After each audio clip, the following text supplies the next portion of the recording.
Je m'appelle Nathan, j'ai 34 ans. Après 6 mois brutaux, éprouvants et épuisants à mettre toute ma carrière en pause pour essuyer la baffe sur le menton de mon père malade et l'aider à réapprendre à marcher, je suis rentré chez moi pour découvrir que mon propre frère, le sang de mon sang, avait falsifié ma signature pour contracter un prêt hypothécaire secret de 800 000 $ sur ma maison pourtant entièrement payée. Pendant que j'essayais désespérément de sauver la vie de notre père, dormant sur un terrible lit pliant et dosant des médicaments pour le cœur à 3 heures du matin, mon frère et mes parents riaient dans mon dos. Ma mère a littéralement dit à mon frère qu'il était grand temps que je contribue équitablement au succès de la famille, ignorant totalement le sacrifice massif que je faisais pour maintenir son mari en vie. Il s'asseyait pour savourer de somptueux dîners de Thanksgiving entièrement financés par l'argent volé sur la valeur nette de ma propriété, pendant que j'étais enfermé dans un salon exigu aux odeurs d'hôpital, à écouter le bourdonnement du concentrateur d'oxygène de mon père. Mais il y a un détail fatal majeur qu'ils ignoraient concernant mon titre de propriété. Une arme secrète que mon avocate m'avait aidé à enterrer profondément dans les registres du comté 10 mois auparavant. Et en ce moment même, mon frère, l'enfant chéri, risque la prison fédérale, me suppliant à genoux d'avoir une pitié qu'il ne m'a jamais accordée une seule fois.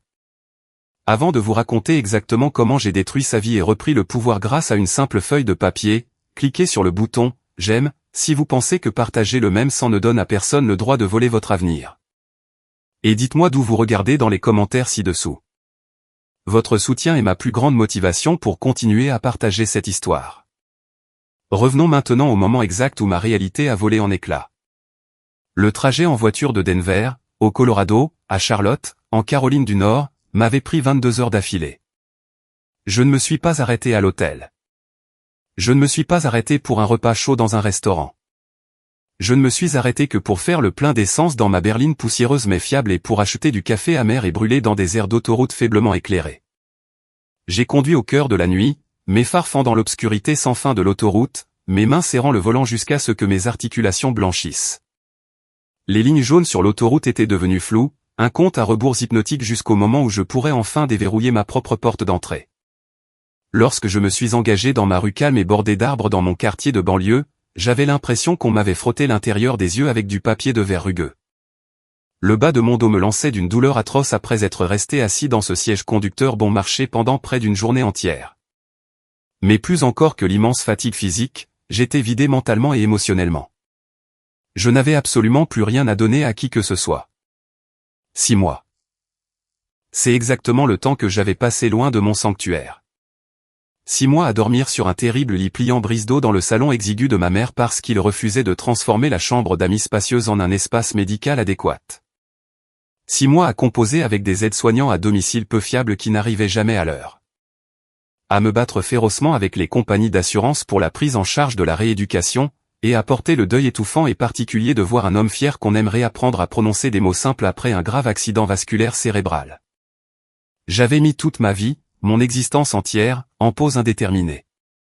Mon entreprise avait été incroyablement compréhensive, me permettant de conserver mon salaire tout en travaillant à distance à des heures nocturnes et épuisantes, une fois mes parents enfin endormis.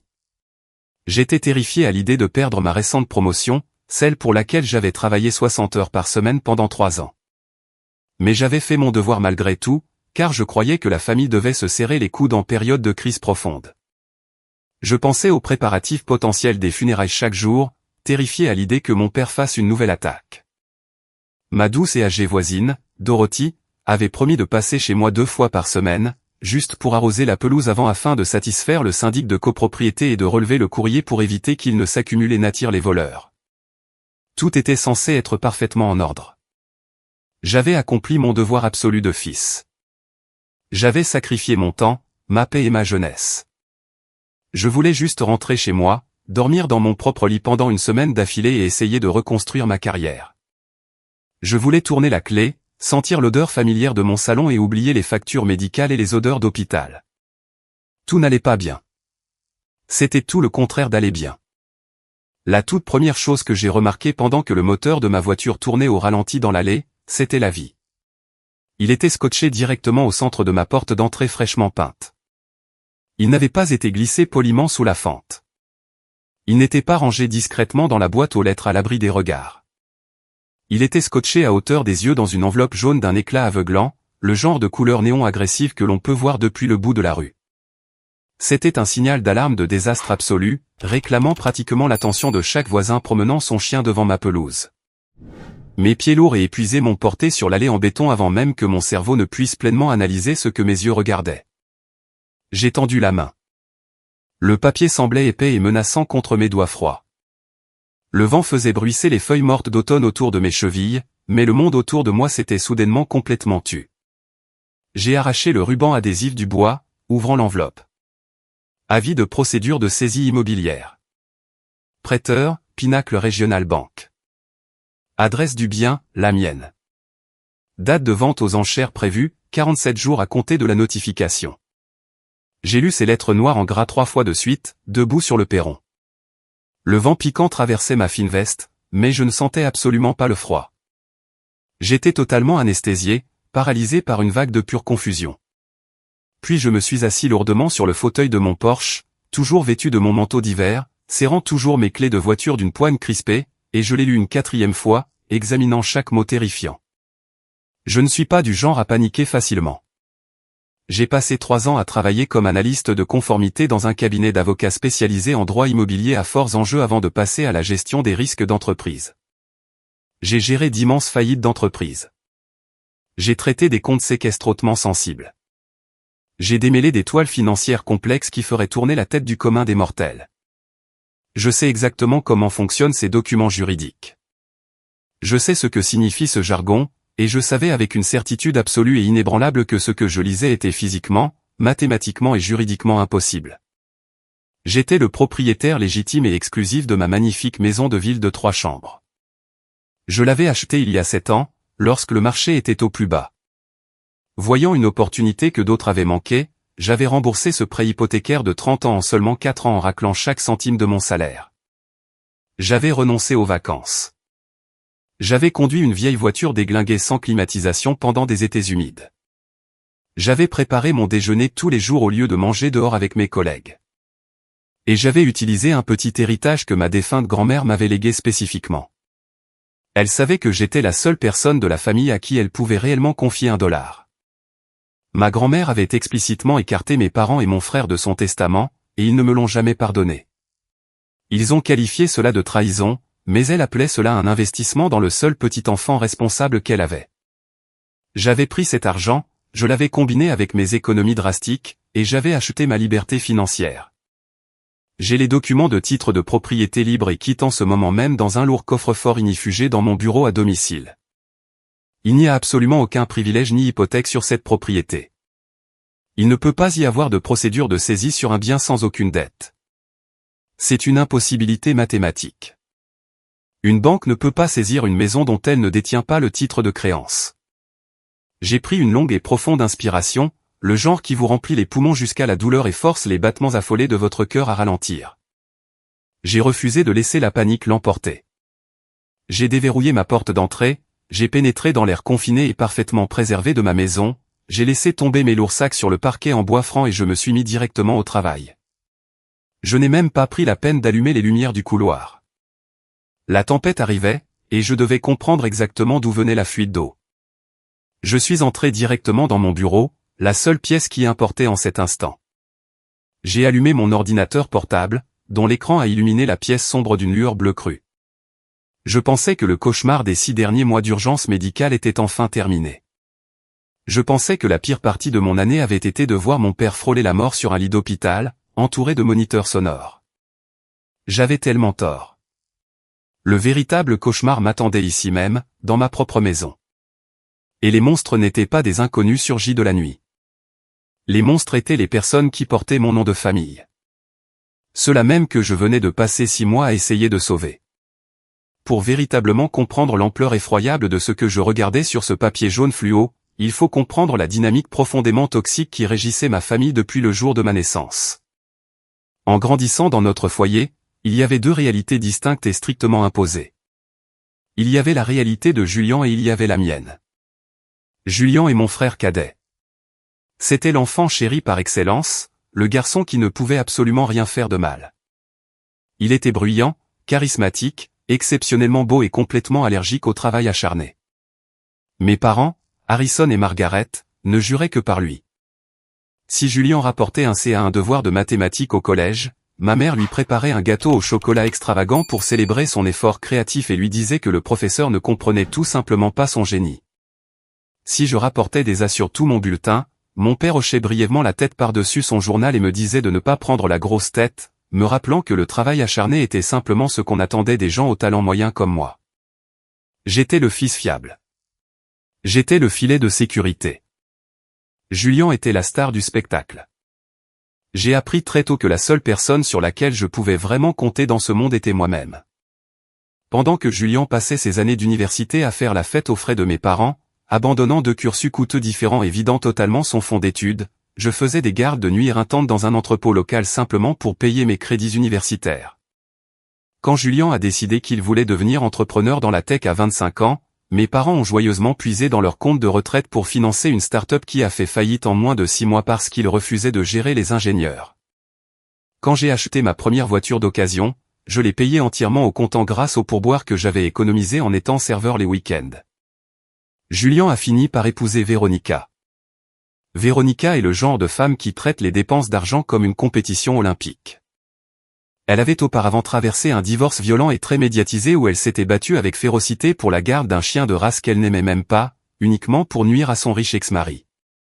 Elle et Julien formaient un couple taillé pour le paradis de la superficialité. Ils se souciaient profondément du paraître, du statut social, des abonnements coûteux au country club et des marques de luxe. Moi, je me souciais de la stabilité, de la paix et de la tranquillité. Ils ne voyaient pas mon indépendance financière comme une réussite à respecter, mais comme une insulte personnelle à leur mode de vie chaotique et criblé de dettes. Il y a 3 ans, mon obsession absolue pour la stabilité a failli me coûter la vie. J'ai été percuté par l'arrière par un conducteur distrait sur l'Interstate 77 pendant une pluie torrentielle matinale. Ma voiture pratique et fiable a été complètement détruite, broyée en un accordéon de métal méconnaissable. Je me suis réveillé des heures plus tard dans une chambre d'hôpital d'un blanc éblouissant, avec une grave fracture du poignet, 2 côtes fêlées et une commotion cérébrale massive qui m'a valu 4 jours d'hospitalisation et d'observation angoissants. Pendant que j'étais là, groggy, vomissant à cause des puissants analgésiques et totalement incapable de tenir un stylo, ma famille s'est montrée. Julien a joué à la perfection le rôle du frère profondément inquiet devant le personnel infirmier, me posant la main sur l'épaule et disant au médecin de ne regarder à aucune dépense. Mais j'étais dans une impasse logistique majeure. J'avais besoin de quelqu'un pour régler certaines urgences pressantes. Je devais régler le sinistre d'assurance automobile pour qu'il débloque les fonds pour une voiture de location, et j'avais un renouvellement de bail pour mon ancien appartement qui arrivait à échéance cette semaine-là précisément. Si je manquais la date limite, mon loyer grimperait en flèche et je ne pouvais pas me permettre ce coup dur financier. Une ancienne amie à moi, Valérie, qui travaillait comme assistante juridique dans un cabinet local, est venue me voir. Je lui ai demandé une immense faveur. Elle a rédigé une procuration très spécifique et hautement limitée pour que Julien puisse signer ces 2 documents précis en mon nom. Le document était extrêmement restreint. Il stipulait explicitement qu'il n'était valable que pour la réclamation d'assurance automobile et le bail de l'appartement. Et plus important encore, il expirait automatiquement 30 jours après son exécution. Lorsque j'ai enfin reçu mon bon de sortie de l'hôpital, endolori, couvert de bleu et épuisé, je n'ai pas simplement laissé ce document expirer passivement. Étant le maniaque de la conformité que je suis, je me suis rendu en voiture au bureau du greffier du comté, j'ai déposé une révocation formelle par écrit et je l'ai faite officiellement tamponner pour que tout soit parfaitement en règle. J'en ai mis une copie dans mes dossiers. Cette procuration était juridiquement morte, enterrée et réduite en poussière depuis 2 ans et 11 mois. Faisons un saut dans le temps jusqu'à il y a 10 mois. J'étais assis ici même, dans ma magnifique maison de ville entièrement payée. Je venais de créer un fonds d'études pour les enfants que j'espère avoir un jour. Je respirais enfin librement, savourant les fruits de mon travail acharné. C'est alors que ma mère a appelé. Elle était hystérique, sa voix tremblait à travers le haut-parleur du téléphone. Mon père, Harrison, venait d'avoir un grave accident vasculaire cérébral. Il était paralysé du côté droit. Il était incapable de parler. Et ma mère s'effondrait complètement sous la pression écrasante des décisions médicales. Nathan, tu dois venir à Denver immédiatement, sanglotait-elle au téléphone, me culpabilisant sur le champ. Julien ne peut pas le faire. Lui et Véronica viennent d'ouvrir ce nouveau restaurant de la ferme à la table. Ils sont bien trop occupés. Ils sont en train de bâtir un empire. Nous avons besoin de toi ici pour gérer la maison. C'est à ton tour de prendre le relais. Toujours le bourreau de travail fiable. Toujours celui dont on attendait qu'il sacrifie tout. Je n'ai même pas hésité car, malgré tous les abus émotionnels et le favoritisme flagrant, ils restent mes parents. J'ai négocié un congé d'urgence avec mon patron. J'ai fait 2 grandes valises. Mais avant de prendre la route pour quitter l'État, j'avais un déjeuner de travail impératif avec mon avocate, Brenda. Brenda est un véritable requin en costume sur mesure. Elle connaissait toute mon histoire familiale. Elle savait exactement comment mes parents considéraient mes biens comme un fonds d'urgence de réserve commun pour les inévitables échecs de Julien. Quand je lui ai dit que je quittais l'État pendant 6 mois pour être aidant à plein temps dans cet environnement hautement toxique, elle a posé sa fourchette à salade et a plissé ses yeux perçants vers moi. Nathan, tu laisses ton bien immobilier principal, entièrement payé, inoccupé pendant que tu pars vivre dans un environnement très stressant avec des personnes qui ont un lourd passif documenté de non-respect des limites financières, a dit Brenda sans détour, ne mâchant pas ses mots. Tu dois verrouiller ta vie immédiatement. Place la maison dans une structure juridique protégée. C'est la procédure standard pour quelqu'un qui sera indisponible pendant longtemps. Ne laisse rien au hasard avec ces gens-là. Ils vont te saigner à blanc si tu as le dos tourné. Je l'ai écouté. L'après-midi même, nous étions assis dans son bureau en acajou à rédiger les lourds documents juridiques. J'ai transféré la totalité du titre et de l'acte de propriété de ma maison de ville dans une fiducie révocable entre vifs, un trust révocable, le Nathan Independent Trust. Je me suis désigné comme unique fiduciaire et bénéficiaire exclusif absolu. Le transfert a été officiellement enregistré auprès du registre des actes du comté cette même semaine. Sur le papier, Nathan, la personne physique individuelle, ne possédait plus la maison. Le trust possédait la maison. J'ai payé les lourds frais d'enregistrement, j'ai mis les documents tamponnés dans mon coffre ignifugé et j'ai conduit jusqu'à Denver pour sauver la vie de mon père. J'ai passé les 6 mois suivants à changer des couches pour adultes. J'ai nourri à la petite cuillère avec de la compote de pommes un homme fier qui m'en voulait profondément de le voir dans cet état de faiblesse. J'ai géré ces douloureuses séances de rééducation physique. J'ai fait mon devoir absolu. Et pendant que je faisais cela, mon frère, l'enfant chéri, était occupé à voler mon avenir, fermement convaincu que j'allais simplement me coucher et tout accepter comme je l'avais toujours fait. Je pensais que la pire épreuve de cette année avait été de regarder mon père frôler la mort. Je n'avais absolument aucune idée que la véritable trahison m'attendait dans ma propre salle à manger. Je n'avais aucune idée que pendant que j'organisais les directives médicales, mon frère organisait activement le vol de l'intégralité de mon patrimoine. Debout dans mon couloir sombre, tenant cet avis de saisie jaune, je n'ai pas crié. Je n'ai pas enfoncé mon poing dans le mur de plâtre dans un accès de rage aveugle. La partie froide et hautement analytique de mon cerveau a totalement pris le dessus, anesthésiant mes émotions brutes pour préserver ma santé mentale. Je suis entré dans mon bureau, j'ai allumé mon ordinateur portable et j'ai tapé avec frénésie l'URL du portail des registres numériques de l'évaluateur du comté. J'ai entré mon numéro de parcelle exact. L'écran a chargé l'historique de ma propriété, date d'achat, confirmation de remboursement complet, mention de titre de propriété libre de toute charge. J'ai fait défiler la page, mon cœur battant à un rythme lent, lourd et angoissant contre mes côtes, jusqu'à atteindre la section des charges et hypothèques. Elle était là, me fixant en encre numérique. Un acte de fiducie l'hypothèque enregistré sur ma propriété il y a exactement 8 mois. Montant principal, 800 000 $. Prêteur d'origine, Pinnacle Regional Bank. Statut actuel, 112 jours de retard de paiement. Mes mains se sont complètement figées sur le clavier. La lueur de l'écran éclairait la pièce sombre, projetant de longues ombres menaçantes sur les murs. Mon esprit s'emballait, cherchant désespérément une erreur administrative. Peut-être s'agissait-il d'une grave usurpation d'identité par un pirate anonyme à l'étranger? Peut-être d'un bug majeur dans l'ancienne base de données du comté? J'ai cliqué sur les documents de prêt hypothécaire numérisés. J'ai sauté les clauses juridiques standards et suis allé directement à la dernière page, la page des signatures d'autorisation. Mon nom était là. C'était signé avec ce qui était une très bonne imitation de mon écriture, suffisamment proche pour que quelqu'un qui ne signe pas mon nom tous les jours ne remarque pas la légère hésitation dans la boucle du N. Sous la signature se trouvait le sceau officiel d'un notaire. Et juste en dessous, le mécanisme d'autorisation, exécuté par procuration limitée. J'ai senti une sueur froide perler sur mon front.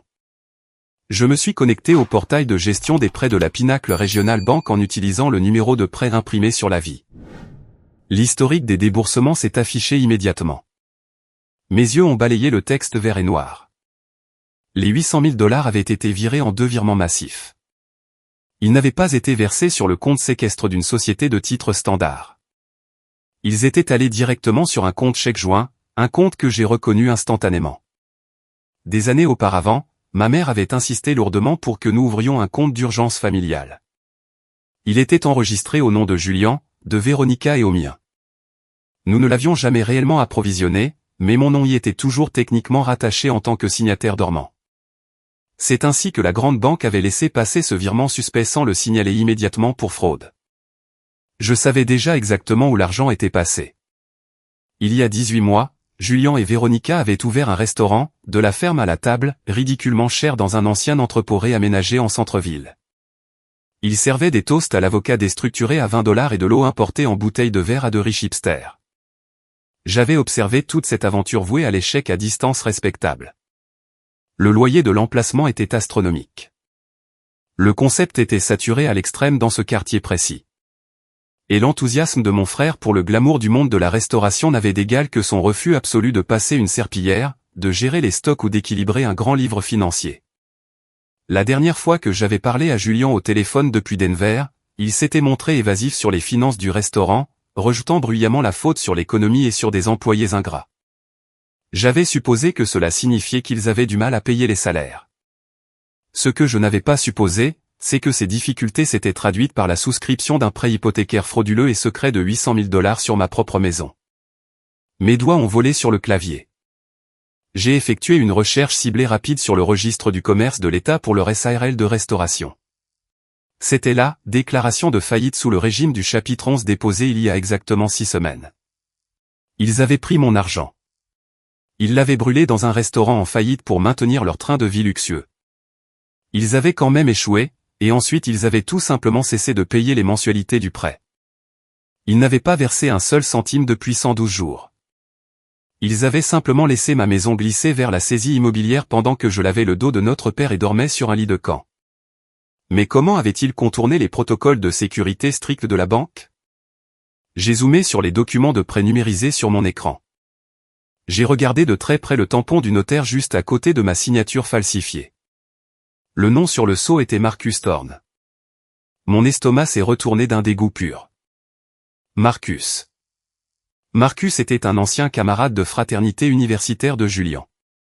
C'était un individu douteux qui avait à peine réussi son examen d'agent immobilier et qui tournait toujours autour de Julien dans l'espoir de boire des verres gratuits et de gagner en statut social.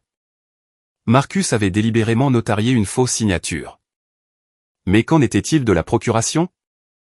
Comment s'était-il procuré une copie impeccable d'un document révoqué 3 ans plus tôt? J'ai pris mon téléphone portable et j'ai immédiatement composé le numéro de Valérie, l'ancienne amie et assistante juridique. Il était tard, mais elle a décroché à la 2e sonnerie. Nathan. Salut, je pensais que tu étais encore à Denver, dit-elle, d'une voix bien trop désinvolte et légèrement nerveuse. Valérie, une petite question. J'ai gardé une voix parfaitement égale, dissimulant la rage absolue qui bouillonnait en moi. As-tu déjà donné à quelqu'un une copie de cette ancienne procuration que nous avions rédigée après mon accident de voiture? Silence au bout du fil. Un silence épais, lourd et coupable. Valérie, ai-je averti, ma voix descendant d'un octave terrifiant.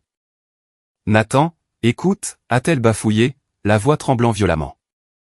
Il y a quelques mois, Véronica m'a appelé. Elle pleurait, hystérique.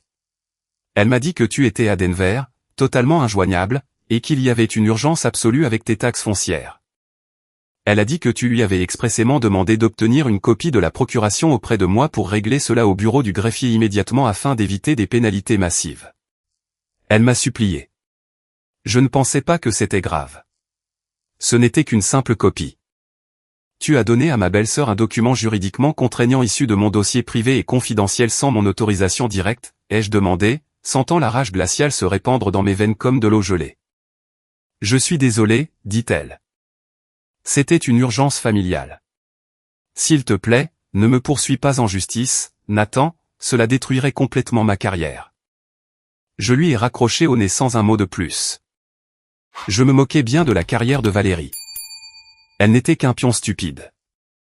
Julien et Véronica étaient les cerveaux. Je n'ai pas appelé mon frère tout de suite. J'ai appelé Brenda, mon avocate, sur son numéro personnel. Je lui ai expliqué tout ce que j'avais découvert dans un ordre rapide et hautement clinique. Je lui ai posé une question très précise sur les protocoles d'assurance titre de la banque et leur manquement à effectuer une recherche approfondie des antécédents de propriété. Elle m'a confirmé ce que je soupçonnais déjà fortement, la grande banque régionale s'était complètement plantée dans ses contrôles de conformité, et Julien s'était engouffré directement dans la brèche. Je me suis approché de mon coffre-fort ignifugé. J'ai tourné la lourde molette en métal, les cliquetis mécaniques résonnant fortement dans la pièce silencieuse. J'ai sorti l'épaisse chemise beige contenant les documents de la fiducie, le Nathan Independent Trust. La Pinacle Regional Bank venait d'accorder un prêt de $800 000 à Nathan, la personne physique. Mais Nathan, la personne physique, ne possédait pas personnellement la propriété au moment de la souscription du prêt. C'était le trust qui en était propriétaire. Une procuration accordée à Julien sur ma personne en tant que simple citoyen n'a absolument aucun pouvoir juridique sur des actifs détenus dans un trust dont il n'est pas le fiduciaire désigné. La signature sur ces documents de prêt n'était pas seulement une contrefaçon, l'instrument financier tout entier était d'une nullité juridique absolue. Il était nul et non avenu dès la seconde même où l'encre avait séché. Ce n'était que du papier sans valeur. J'ai posé le lourd dossier sur la table de la salle à manger. Puis j'ai sorti mon téléphone et j'ai rédigé un SMS à mon frère. Je suis rentré. J'ai besoin de toi et de Véronica chez moi ce soir. 20 heures précises. Ne soyez pas en retard. Il a répondu exactement 3 minutes plus tard. J'ai tapé ma réponse avec soin, mon pouce appuyant fermement sur l'écran de verre. 20 heures, où mon prochain appel est pour la police pour fraude électronique fédérale. Les 3 petits points gris ont oscillé sur l'écran pendant un très long moment. Puis un seul mot m'est revenu. D'accord. La tempête avait officiellement franchi le rivage. Je les tenais exactement là où je le voulais, et j'allais m'assurer qu'ils ne reverraient plus jamais le soleil. Ils pensaient m'avoir piégé, mais ils venaient de s'enfermer eux-mêmes dans une cage. J'avais exactement 2 heures avant leur arrivée prévue sur le pas de ma porte. Je n'ai pas passé ce temps à faire les 100 pas. Je ne l'ai pas passé à pleurer sur la trahison absolue de ma propre chair. Je l'ai passé à préparer méthodiquement la salle d'exécution. Je suis retourné dans mon bureau et j'ai connecté mon ordinateur portable directement à l'imprimante laser haute capacité. La machine a vrombi, crachant des pages chaudes et nettes de preuves irréfutables. J'ai imprimé l'intégralité du dossier de près de 80 pages de la Pinacle Regional Bank. J'ai imprimé les documents d'octroi. J'ai imprimé les pages de signature montrant la contrefaçon flagrante et bâclée de mon nom. J'ai imprimé les relevés de déboursement bancaire montrant clairement le virement massif allant directement sur le compte joint. J'ai imprimé la déclaration de faillite de leur restaurant auprès de l'État. Et enfin, j'ai imprimé une copie impeccable de l'avis de défaut jaune fluo qui avait été scotché à ma porte. J'ai porté la lourde pile de papier dans la salle à manger. Je les ai disposés méticuleusement sur le bois de cerisier foncé de ma table. Je les ai étalés parfaitement côte à côte, comme une quinte flush royale dans une partie de poker à aux enjeux. Le lustre au plafond projetait une lumière crue et impitoyable sur l'encre noire, mettant en relief chaque mensonge qu'ils avaient formulé en noir sur blanc. Ensuite, j'ai pris mon smartphone et j'ai ouvert l'application d'enregistrement audio avancé que j'utilisais habituellement pour les dictées professionnelles. J'ai vérifié le niveau de la batterie, 98%. J'ai réglé l'application sur un enregistrement continu et non compressé. J'ai posé le téléphone face vers le bas sur l'étagère supérieure de la bibliothèque près de l'entrée, le dissimulant parfaitement contre la tranche sombre d'un vieux dictionnaire. Dans mon état, une seule partie a légalement besoin de consentir à l'enregistrement d'une conversation privée. J'étais cette partie consentante. Ils étaient sur le point d'avouer des crimes fédéraux, et j'allais enregistrer chaque syllabe. À 19h45 précise, mon téléphone a vibré violemment dans ma poche. C'était un SMS de Dorothy, ma voisine âgée au regard d'aigle qui ne manquait jamais rien de ce qui se passait dans notre rue. Nathan, mon cher, une voiture très bruyante et incroyablement laide vient de se garer juste devant chez toi. J'ai marché lentement jusqu'à la fenêtre avant et j'ai regardé à travers les minces interstices des stores en bois. Ce n'était pas leur SUV familial habituel. C'était un Porsche Macan flambant neuf, noir jet, élégant et outrageusement agressif. Le moteur a grondé d'un ronronnement sourd et incroyablement cher avant de s'éteindre. J'ai regardé mon frère sortir du côté conducteur. Julien portait un blazer bleu marine parfaitement ajusté sur un t-shirt cher et impeccable, projetant délibérément l'aura d'un PDG de la tech à succès. Alors qu'il levait la main pour ajuster ses manchettes, la lueur crue du lampadaire a fait briller une lourde montre à son poignet. Elle était massive, argentée et indéniablement une Rolex. Véronica est sortie du côté passager un instant plus tard. Elle portait sur l'épaule un sac en cuir structuré de couleur caramel. J'ai reconnu le logo de créateur instantanément, c'était un sac qui coûtait plus cher que mes 2 premières voitures réunies. Ils étaient légalement en faillite. Ils avaient fait défaut sur un prêt fédéral de 800 000 $. Et pourtant, ils paradaient dans mon allée, arborant sur eux le butin matériel issu de la valeur nette volée de ma maison. Ils n'avaient pas seulement utilisé l'argent pour tenter désespérément de sauver leur restaurant. Ils l'avaient impitoyablement détourné pour financer leur train de vie luxueux et factice. Ils avaient acheté des voitures de luxe et des montres, attendant patiemment et en silence que la banque vende ma maison aux enchères pendant que j'étais à des centaines de kilomètres de là, à essuyer de la nourriture en purée sur le menton de notre père. Cette audace pure me glaça le sang. J'ai senti un calme froid, terrifiant et absolument envahir. Le genre de lucidité totale qui n'apparaît que lorsque vous n'avez absolument plus rien à perdre et que vous réalisez que c'est vous qui tenez le détonateur. Ils n'ont même pas pris la peine de sonner. Ils sont entrés directement en utilisant le double de la clé en laiton que Julien avait gardée d'il y a des années à l'époque où il avait faussement promis d'arroser mes plantes d'intérieur et les avait toutes laissées mourir. La lourde porte d'entrée s'est ouverte avec un déclic. « Nathan » a crié Julien, sa voix dégoulinant de ce charme fabriqué et décontracté qu'il utilisait pour manipuler nos parents. « Mec, c'est tellement bon de te revoir enfin. Les bouchons sur l'île 85, c'était un cauchemar absolu, tu ne peux pas imaginer. » Il a tourné le coin pour entrer dans la salle à manger, Véronica le suivant de près, l'odeur caractéristique de son parfum coûteux envahissant le couloir.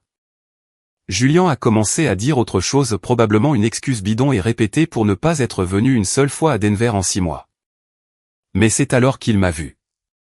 J'étais assis, parfaitement immobile, en bout de table. Mes mains étaient impeccablement croisées sur le bois ciré. Puis ses yeux arrogants sont descendus vers les documents juridiques accablants, méticuleusement alignés sur toute la table. Le faux sourire charmeur s'est effacé de son visage en une fraction de seconde, remplacé par un masque de panique pure. Les joues lourdement maquillées de Véronica ont perdu toute couleur, la laissant blême, désemparée et totalement terrifiée. Le saccor de prix couleur caramel a glissé de son épaule et a heurté le sol avec un bruit sourd. « Asseyez-vous » ai-je dit. Ma voix n'a pas résonné dans la pièce. Elle n'a pas tremblé d'une fraction de millimètre. Elle était plate, lourde et sans appel. La tempête n'était plus à l'approche au loin, elle était là, à l'intérieur de ma maison, et il n'avait plus aucun endroit où fuir. « Asseyez-vous » répétai-je. Ma voix n'a pas résonné dans la salle à manger. Elle n'a pas tremblé d'une fraction de millimètre. Elle était plate, lourde et sans appel. C'était la voix d'un homme qui avait totalement épuisé sa patience, son empathie et la moindre goutte d'obligation familiale. J'étais assis en bout de ma table en cerisier foncé, les mains parfaitement immobiles sur la surface polie. Devant moi se trouvait la preuve indéniable et méticuleusement ordonnée de leurs crimes fédéraux. Donovan me fixait. Ses yeux passaient frénétiquement de mon visage d'un calme olympien aux documents juridiques alignés sur la table.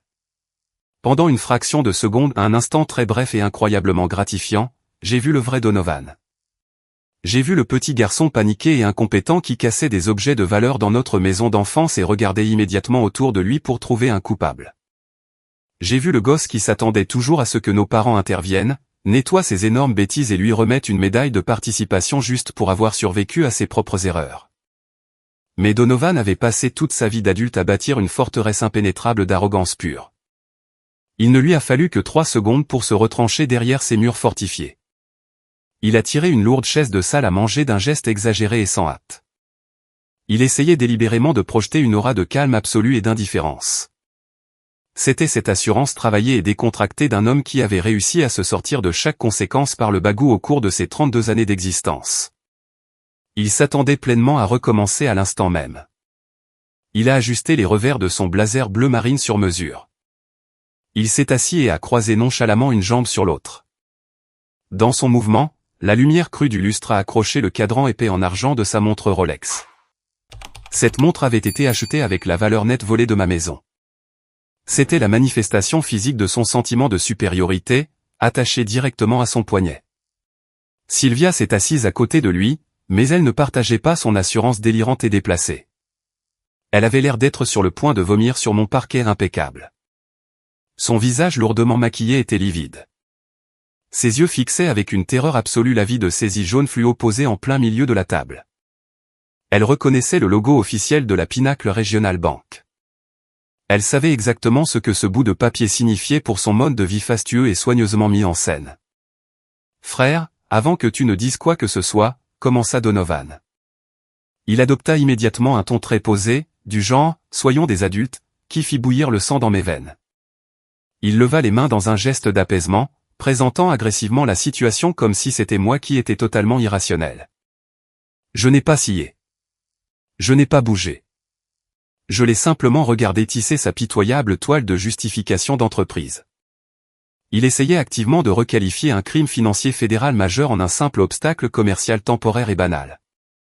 Il utilisait exactement le même ton que lorsqu'il avait embouti la berline de notre père à 17 ans et accusé le parallélisme des pneus. Donc, ta brillante stratégie commerciale de haut vol a été de falsifier ma signature sur un document hypothécaire fédéral, ai-je demandé. Ma voix était d'un calme glacial, tranchant à travers son jargon d'entreprise comme un scalpel chirurgical. Donovan eut l'audace inouïe de soupirer bruyamment. Il leva légèrement les yeux au ciel comme si j'étais d'une mauvaise foi totale et péniblement pointilleux. Garrison, enfin. Arrête d'employer des grands mots comme falsifier. C'est tellement dramatique. Nous n'avons rien falsifié du tout. Nous avons utilisé la procuration que tu as signée et fournie de ton plein gré. C'était un instrument d'autorisation parfaitement légal que tu m'avais donné. Ce n'est pas de la falsification. C'est de la gestion créative des ressources. C'est maintenir l'entreprise familiale à flot pendant une crise temporaire de trésorerie. C'est ce que font les familles les unes pour les autres quand les choses vont mal. J'ai tendu le bras à travers la large table et j'ai fait glisser la dernière page de signature directement vers lui avec un seul doigt. Le bruit du papier épais raclant contre le bois fut incroyablement sonore dans la pièce silencieuse. La procuration que j'ai signée était strictement limitée à une période de 30 jours, ai-je déclaré, plantant mon regard droit dans son visage arrogant. Elle a été rédigée il y a 3 longues années dans le but spécifique et exclusif de régler un dossier d'assurance de voiture accidentée et de renouveler un simple bail d'appartement pendant que j'étais lourdement sous sédatif sur un lit d'hôpital. Elle a expiré automatiquement selon ses propres termes explicites et juridiquement contraignants. De plus, je me suis rendu chez le greffier du comté et j'ai déposé une révocation formelle notariée cette même semaine où je suis sorti de l'hôpital. Cet acte hypothécaire de 800 000 $ a été signé 26 mois complets après que cette procuration a cessé d'exister sous quelque forme juridique que ce soit sur cette terre. Vous avez utilisé un acte juridique mort pour voler ma propriété. La mâchoire de Sylvia se contracta si fort que j'ai sincèrement cru que ses dents allaient se briser sous la pression. Elle regarda Donovan, sa voix n'étant plus qu'un murmure terrifié et haletant. Donovan, tu m'avais dit que ton ami s'était occupé des papiers. Tu m'avais promis que c'était totalement inattaquable et parfaitement légal. C'était inattaquable, lui aboya Donovan. Sa façade charmeuse se fissura une fraction de seconde, laissant entrevoir l'animal acculé et haineux en dessous, avant qu'il ne reporte son regard arrogant sur moi. Le notaire n'a posé aucune question. La banque l'a accepté. La société de titres l'a fait passer dans son système. L'argent a été débloqué par virement directement sur notre compte. Ça a fonctionné exactement comme prévu. Le notaire s'appelait Marcus Thorne, ai-je dit froidement. J'ai lâché ce nom comme un lourd parpaing sur la table entre nous. Un contact de tes années de fraternité universitaire qui avait suffisamment besoin d'argent facile pour accepter un pot de vin. Quelqu'un qui te devait une faveur ou qui voulait juste sa part du gâteau pour financer son propre train de vie pitoyable. Il a sciemment et délibérément apposé son sceau sur une fausse signature sur un document caduc pour contourner les lois bancaires fédérales. Il a risqué toute sa licence professionnelle pour ton restaurant en faillite. L'expression détendue de Donovan changea légèrement. Sa mâchoire se serra et une petite goutte de sueur perla sur sa tempe, mais il s'entêta, refusant de céder le moindre millimètre. Nous avions fermement l'intention de tout rembourser avant même que tu ne t'en aperçoives, Garrison. Je suis tout à fait sérieux. Le restaurant devait redresser la barre financièrement dès le 3e trimestre de cette année.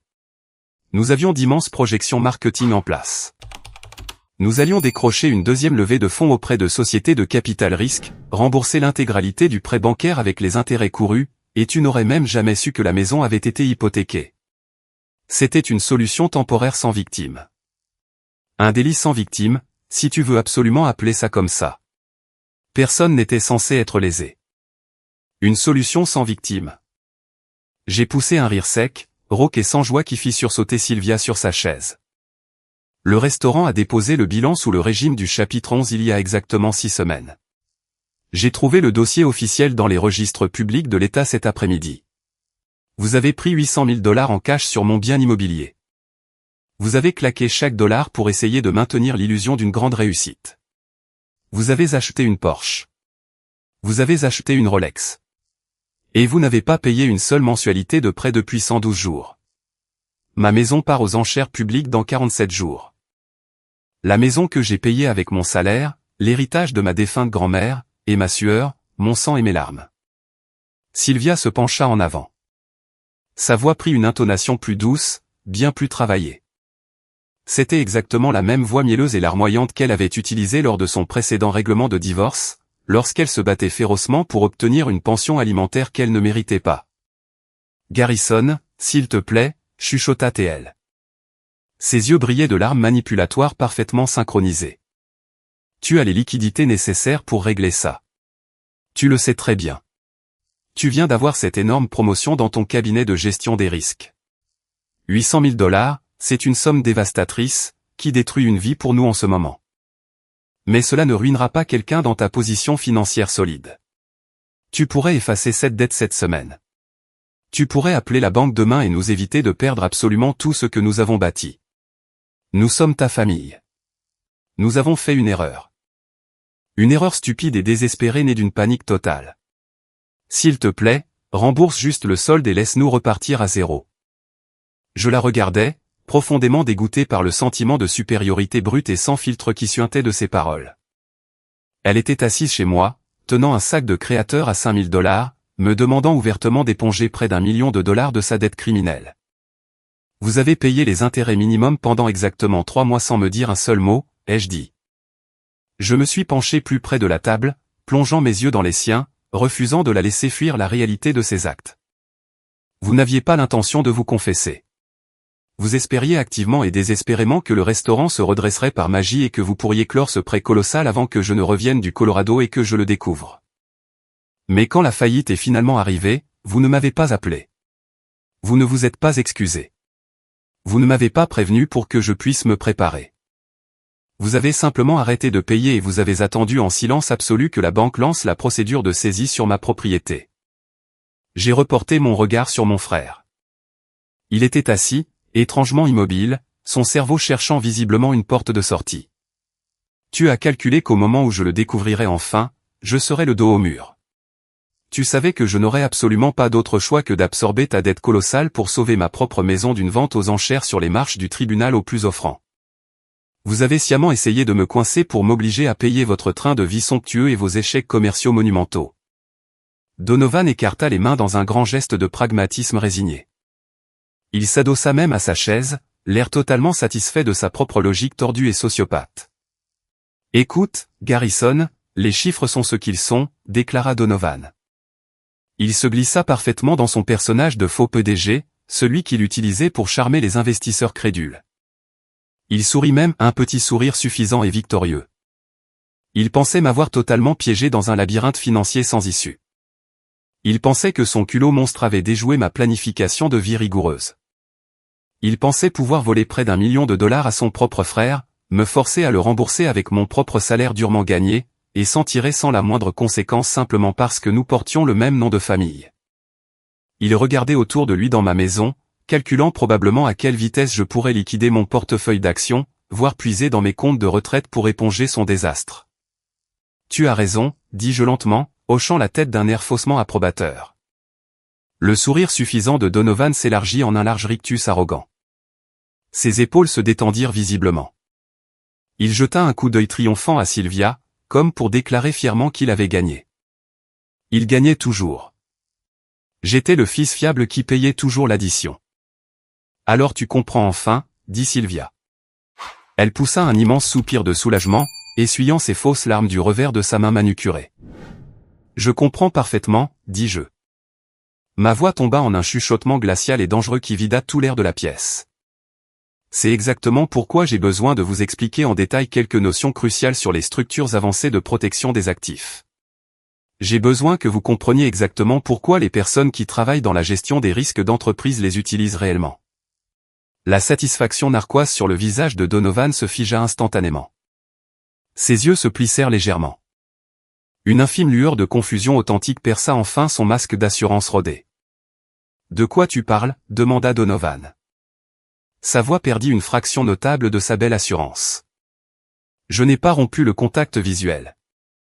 J'ai gardé mes mains parfaitement immobiles sur le bois ciré de la table. Quand je me préparais à partir pour le Colorado il y a 10 mois pour essuyer le menton de notre père pendant que tu jouais aux hommes d'affaires dans un entrepôt en faillite, commençai-je, d'une voix totalement neutre et dénuée de toute chaleur. Mon avocate m'a vivement recommandé de placer mon bien immobilier principal dans une structure juridique hautement protégée avant de devenir indisponible pour une longue période. C'est une pratique courante dans le secteur pour éviter précisément ce genre d'exposition financière prédatrice.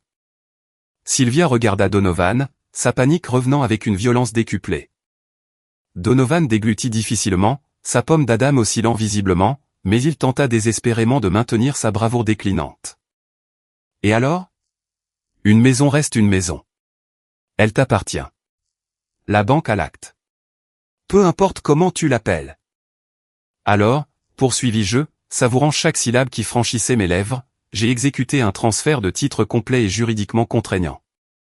Toute cette maison de ville, l'acte, le titre, la propriété absolue du bien ont été légalement transférés dans un trust révocable entre vifs appelé le Garrison Independent Trust. Je suis le fiduciaire unique et exclusif. Je suis le seul et unique bénéficiaire absolu. Ce transfert juridique majeur a été officiellement enregistré auprès du registre des actes du comté il y a exactement 10 mois. Toute couleur quitta le visage de Donovan en quelques secondes. Il ressemblait à un fantôme piégé dans un blazer sur mesure. Sa bouche s'ouvrit légèrement, mais aucun son n'en sortit. Il avait l'air d'un homme qui venait de sauter avec assurance du haut d'une falaise et réalisait soudain qu'il n'y avait pas de sol sous ses pieds. C'est... Donovan s'arrêta.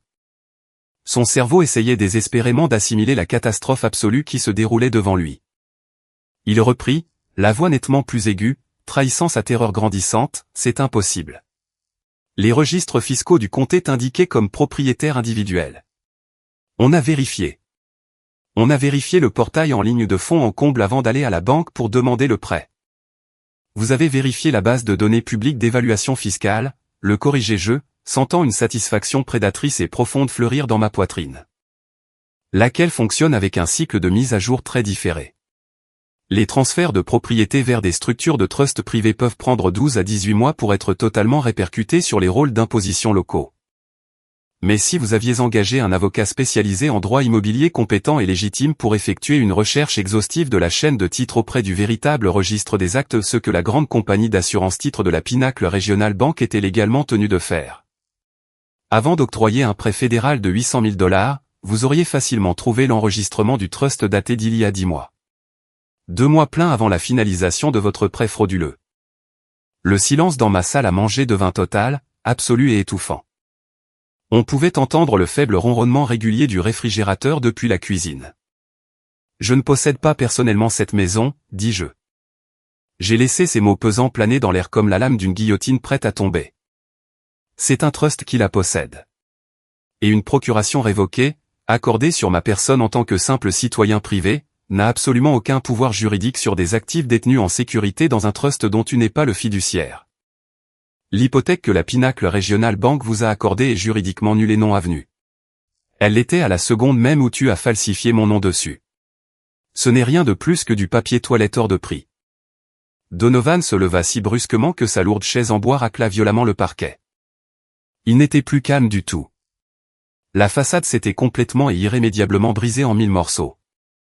Il se mit à parler à toute vitesse, la voix montant dans les aigus sous l'effet d'une panique totale, les mains s'agitant dans tous les sens. Non, non, non. La banque a débloqué les fonds, Garrison. Le prêt est bel et bien dans leur livre comptable. Ils ont un document signé. Ils ont un prêt en défaut de paiement. Ils vont saisir cette propriété, trust ou pas trust. La banque gagne toujours. Ils vont prendre la maison. Tu crois qu'ils vont se soucier d'un trust quand celui-ci invalide totalement leur garantie, dis-je calmement. J'ai tendu la main vers la bibliothèque, j'ai pris mon smartphone et je l'ai posé sur la table. J'ai touché l'écran pour arrêter l'application d'enregistrement audio, sauvegardant instantanément ce fichier accablant sur mon serveur cloud sécurisé.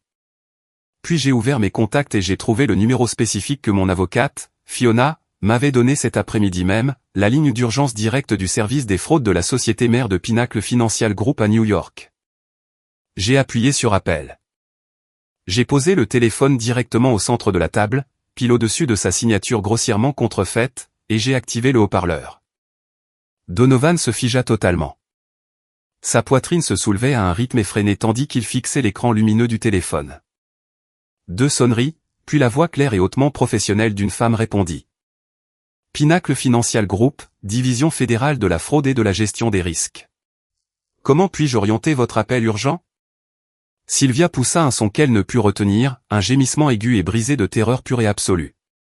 Elle en savait assez, par ses batailles de divorce houleuses et ses fréquentations passées avec de riches ex-maris, pour savoir exactement à quoi ressemblaient des ennuis avec la justice fédérale. J'ai besoin de parler à l'inspecteur principal des fraudes de garde, dis-je clairement au téléphone, maintenant un contact visuel direct et inébranlable avec mon frère. Je signale officiellement l'octroi frauduleux et massif d'un prêt hypothécaire sur un actif détenu par un trust. Je détiens les preuves matérielles d'un acte d'autorisation falsifié, d'une procuration légalement révoquée utilisée sous de faux prétextes. Et du déboursement illégal de 800 000 $ de fonds de prêt réglementés par l'État fédéral directement aux personnes qui ont commis la fraude. La musique d'attente retentit pendant exactement 30 secondes. C'était de la musique classique, légère et aérienne. Elle créait un contraste bizarre et surréaliste avec la destruction financière totale qui se déroulait dans ma salle à manger. Sylvia tendit frénétiquement la main à travers la large table et m'agrippa le poignet. Ses ongles impeccablement vernis s'enfoncèrent douloureusement dans ma peau. Raccroche, chuchota-t-elle désespérément. Sa voix n'avait plus rien à voir avec le ton doux et manipulateur d'il y a 20 minutes. J'ai baissé les yeux vers sa main qui me serrait le poignet. Puis j'ai relevé les yeux vers son visage baigné de larmes. Je n'ai pas dit un seul mot. J'ai simplement retiré mon bras, brisant sa prise avec une froideur et une indifférence absolue. La musique classique s'arrêta. Une nouvelle voix se fit entendre, un homme plus âgé, très autoritaire. Il avait la précision froide d'un homme qui traitait des crimes financiers de grande envergure tous les jours de sa vie. Ici le directeur Gérald Foss, responsable régional des enquêtes sur les fraudes. Je comprends que vous signalez une souscription frauduleuse. Monsieur, pouvez-vous me vérifier le numéro de prêt spécifique? J'ai lu la longue suite de chiffres directement depuis l'avis de saisie jaune fluo. Le bruit de frappe rapide sur un clavier résonna fortement dans le haut-parleur. Une longue pause s'ensuivit. Je consulte le dossier numérique en ce moment. Le signataire est indiqué comme le propriétaire individuel agissant par procuration. Une autre pause, nettement plus longue cette fois. Je ne trouve pas de protocole complet de vérification de l'assurance-titre dans ce dossier spécifique. Parce qu'il n'a pas été correctement effectué par votre équipe, dis-je fermement. Une recherche complète de titres auprès du registre des actes sur cette parcelle exacte montrera un transfert vers un trust officiellement enregistré il y a 10 mois, soit 2 mois avant la création de ce prêt frauduleux. La propriété n'était pas détenue à titre individuel au moment de la souscription. De plus, la procuration citée dans vos documents a été légalement révoquée et avait expiré de manière autonome 3 ans auparavant. J'ai le numéro de référence du dépôt de révocation du comté sous les yeux. La frappe au clavier à l'autre bout devint nettement plus rapide, presque frénétique. Donovan se rassit lentement sur sa chaise. On aurait dit que tous les os de son corps s'étaient volatilisés. Il fixait le mur d'un regard vide, complètement anéanti, la bouche entr'ouverte. Je constate également une irrégularité massive dans la chaîne d'octroi du prêt, murmura doucement le directeur Foss. Il parlait davantage à son écran qu'à moi. Puis il reprit son ton professionnel et autoritaire, « Monsieur, je ne peux pas discuter des détails internes de la banque sur une ligne ouverte. Mais j'ai besoin de vous garder en ligne pendant que je verrouille ce dossier de notre côté. Prenez tout le temps nécessaire, directeur Foss, dis-je. Donovan prit sa tête entre ses mains. Ses doigts tiraient violemment sur ses cheveux parfaitement coiffés. Sylvia se contentait de fixer le téléphone comme un cerf tétanisé par les phares d'un semi-remorque lancé à pleine vitesse. Le directeur Foss reprit la parole exactement 4 minutes plus tard. Monsieur, je peux vous confirmer officiellement que l'enregistrement du trust apparaît comme dûment exécuté au registre des actes et est très antérieur à la souscription de ce prêt. Notre processus d'assurance titre aurait dû détecter ce transfert massif. Il ne l'a pas fait. Il s'agit d'une défaillance catastrophique de conformité de la part de notre établissement, qui fait l'objet d'une procédure interne distincte au plus haut niveau. Quant au prêt lui-même, il prit une inspiration mesurée. Nous avons débloqué des fonds fédéraux garantis par un actif que nous ne pouvions pas légalement grever. La garantie était entièrement invalide dès l'origine. Notre position juridique préliminaire est que cet acte ne peut en aucun cas être exécuté contre les biens du trust. Sylvia laissa échapper un souffle lourd qui ressemblait exactement au bruit d'un verre se brisant sur du carrelage. Les fonds ont été virés directement sur un compte chèque joint, ajoutai-je, enfonçant le dernier clou fatal dans le cercueil, enregistré au nom de mon frère Donovan et de sa femme Sylvia, qui sont tous deux assis en face de moi à ma table de salle à manger en ce moment même. Nous avons cela dans l'historique permanent des déboursements, dit Foss, sa voix devenant menaçante. Compte tenu de ce que vous venez de décrire, un acte d'autorisation falsifié et des fonds fédéraux versés directement aux auteurs des faits, la loi m'oblige à déposer un rapport d'activité suspecte, SAR, en vertu des réglementations bancaires fédérales. Je procède au gel immédiat et total de chaque compte associé à ce déboursement et à ces personnes. Ce n'est pas à notre discrétion, monsieur, c'est une obligation légale fédérale stricte. Je comprends, dis-je. Ne fais pas ça. La voix de Donovan résonna, rauque, brisée et incroyablement faible. Il leva la tête de ses mains. Il me regardait, les yeux écarquillés d'une terreur pure et sincère. Garrison, nous ne sommes pas de mauvaises personnes. Nous avons paniqué. Le restaurant s'est effondré, tout s'est écroulé. Nous pensions juste. Nous pensions avoir plus de temps pour régler ça avant que tu ne rentres. Tu as falsifié mon nom sur des documents bancaires fédéraux, ai-je dit posément. Je ne criais pas. J'énonçais simplement les faits indéniables. Tu as utilisé un faux document caduc pour hypothéquer une maison pour laquelle tu savais que j'avais travaillé des années afin de la posséder libre de toute dette. Tu l'as laissé tomber en défaut de paiement sans me dire un seul mot pendant que je m'occupais de notre père mourant. Vous avez sciemment prévu de me coincer pour que j'endosse votre dette criminelle afin de sauver ma propre maison. Donovan n'avait pas de réponse. Il me regardait, pétrifié. Il réalisait enfin que le frère sur lequel il avait marché toute sa vie était celui qui tenait la hache. Le directeur Foss reprit la parole d'un ton sans appel. Je tiens à être très clair sur la suite des événements, monsieur. Nous interrompons immédiatement la procédure de saisie. La garantie étant invalide, cette procédure ne peut continuer sous aucun prétexte. Vous recevrez une confirmation écrite par coursier express sous 48 heures. La propriété de votre bien par le trust est parfaitement sécurisée. Il s'éclaircit la gorge. Cependant, le dossier de souscription frauduleuse et de déboursement illégal sera immédiatement transmis à notre responsable de la conformité fédérale et officiellement signalé aux autorités fédérales compétentes. Compte tenu des virements bancaires interétatiques et du montant colossal en jeu, ce signalement ira directement à l'unité des crimes financiers du FBI. Je coopérerai pleinement en fournissant tous les documents juridiques ou enregistrements audio dont votre équipe fédérale aura besoin, dis-je en jetant un regard à mon frère. Merci, monsieur. Un enquêteur fédéral prendra contact avec vous d'ici demain matin. L'appel prit fin. Un clic sec et définitif résonna dans la pièce. J'ai reposé le téléphone sur la table, le plaçant précisément sur la fausse signature de Donovan. Mon frère et sa femme étaient assis en face de moi dans une maison qu'ils avaient impitoyablement tenté de voler. Ils portaient des vêtements de créateurs hors de prix payés avec mon argent volé. Je suis resté assis là, dans un silence de mort, à les regarder assimiler leur nouvelle réalité. Je les regardais comprendre enfin la réaction en chaîne massive et catastrophique qu'ils venaient de déclencher. Je les regardais réaliser, en temps réel, qu'ils étaient arrivés au bout de l'impasse. Nos comptes en banque, dit enfin Donovan.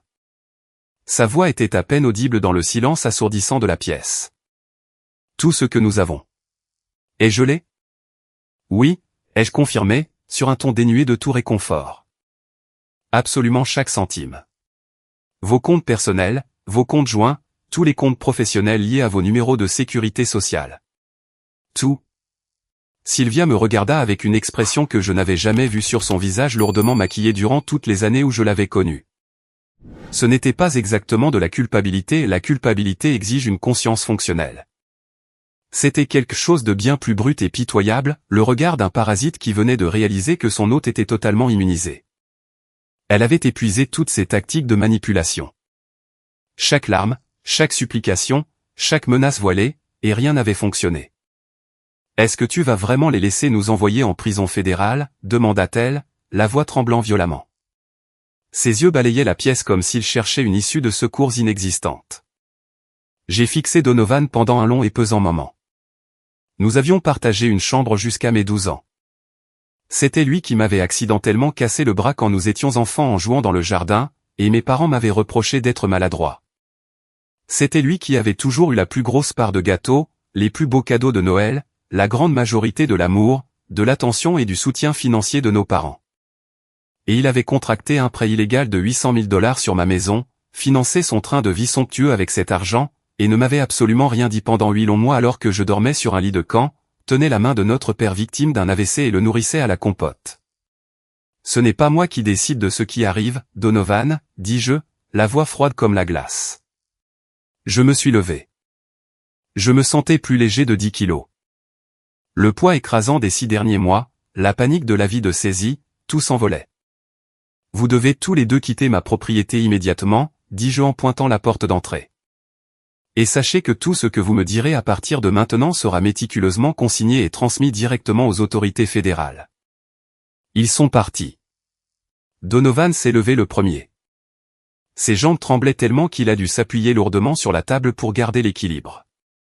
Sylvia l'a suivi.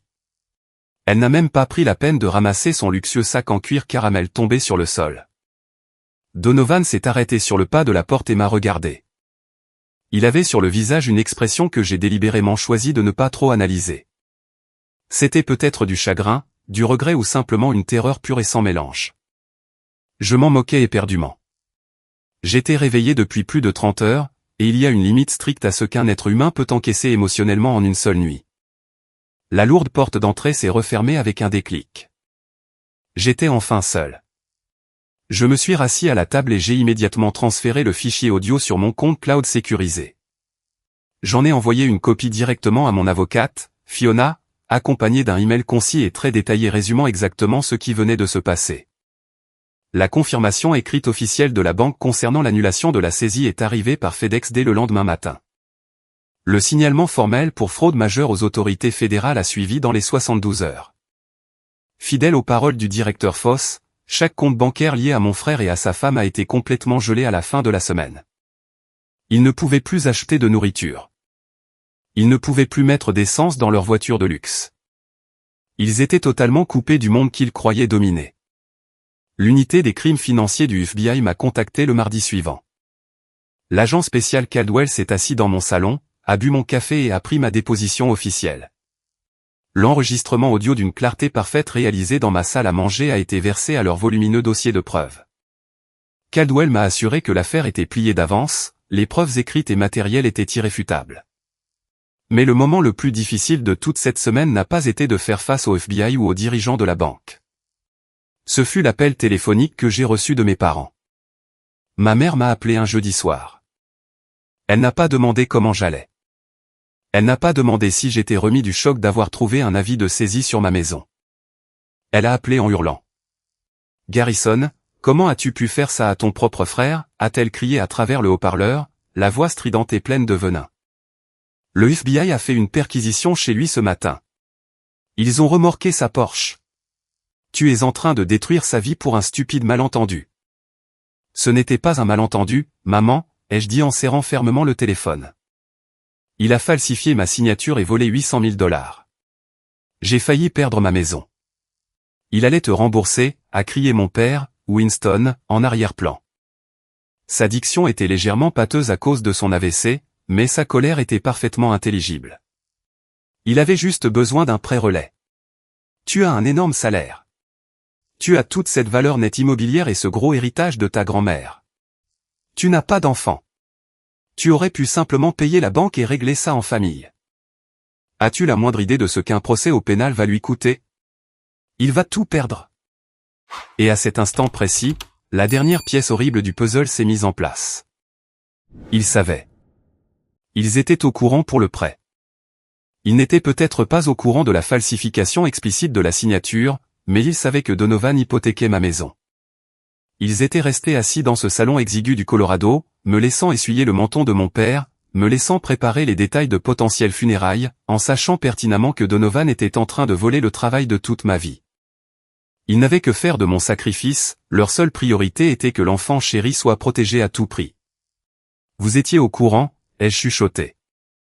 Cette prise de conscience m'a donné la nausée. Vous saviez ce qu'il faisait et vous attendiez que je me couche et que je paie pour lui. Nous sommes une famille, Garrison, pleura ma mère. La famille s'entraide. S'il va en prison, Sylvia va demander un divorce dévastateur. Elle va tout lui prendre. C'est ça que tu veux? Tu es en train de détruire cette famille. Non, dis-je, ma voix trouvant sa force absolue. C'est Donovan qui a détruit cette famille à la seconde où il a falsifié mon nom. Et c'est vous qui l'avez détruite à la seconde où vous avez décidé que ma vie valait moins que ses erreurs. Ne rappelez plus jamais ce numéro. J'ai raccroché. J'ai bloqué leur numéro. J'ai bloqué le numéro de Donovan. J'ai bloqué le numéro de Sylvia. J'ai pris une profonde inspiration en regardant autour de moi ma maison calme, sûre et protégée. J'avais totalement extirpé l'infection. Les rouages de la justice fédérale tournent lentement, mais lorsqu'ils broient menu. Le restaurant de Donovan avait déjà été entièrement saisi par ses créanciers furieux. Les tribunaux des faillites ont déferlé sur ses actifs restant comme un ouragan de catégorie 5. La somptueuse et ostentatoire maison dans laquelle vivaient Donovan et Sylvia était grevée d'une lourde deuxième hypothèque qu'ils avaient contractée avant de s'attaquer à ma propriété. Une fois ce second prêteur officiellement alerté par l'enquête fédérale pour fraude, il a immédiatement exigé le remboursement anticipé de son prêt lui aussi. Donovan et Sylvia ont été officiellement expulsés. Les montres Rolex de luxe, les sacs caramel de créateurs, les vêtements coûteux sur mesure. Rien de tout cela n'a suffi à combler le gouffre financier béant qu'ils avaient eux-mêmes creusé. Confrontés à l'enregistrement audio irréfutable de leurs aveux et aux lourdes preuves écrites rassemblées par le FBI, ils ont tous deux compris qu'un procès se solderait par des décennies de prison. Ils ont tous deux accepté des accords de plaidés coupables pour éviter la peine maximale. Les chefs d'accusation retenus étaient la fraude électronique fédérale et la fraude bancaire aggravée. Mon frère, l'enfant chéri, qui n'avait jamais affronté la moindre conséquence de toute sa vie en 32 ans, a écopé de 42 mois dans un établissement pénitentiaire fédéral.